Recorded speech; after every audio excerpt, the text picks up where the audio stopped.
With COP26 now over, the urgency for countries to accelerate a global counterattack on rising temperatures is greater than ever.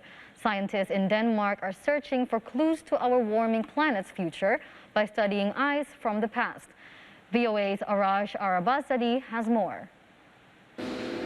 Under dim light, so as not to contaminate the sample, researchers cut frozen sediment in a journey through time to an ecosystem of the past. We're trying to learn more about what that environment was like, what the climate conditions were like at that time, and use that information to understand how sensitive the Greenland ice sheet may be to melting under human-caused climate change in the future. Andrew Christ is one of the researchers at the Ice Core Archive in the University of Copenhagen's NIELS BOHR Institute. At this library, samples like the one he cut through earlier sit on shelves awaiting study. The frozen, muddy sediments once lay nearly 1.5 kilometers beneath the Greenland ice sheet.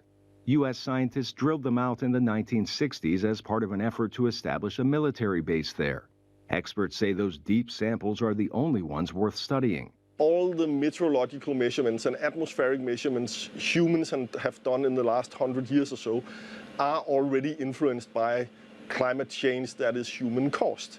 So if we want to see the natural state of climate and natural variability, then we need to go way, way further back in time. The NIELS BOHR Institute's VINTHER is part of the international team of scientists using a technique called luminescence dating that reveals when minerals last had direct sunlight. Along with other readings, it could show previous temperatures when the Greenland ice sheet previously melted away. Initial results from 2020 suggest that happened in the past million years. Christ says as scientists, it's their job to give the world a guiding playbook. This is how the Earth works.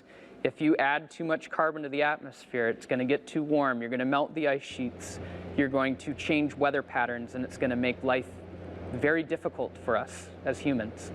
Or we can look towards a different path with less carbon dioxide in the atmosphere and a future that is not as uncertain and difficult for us.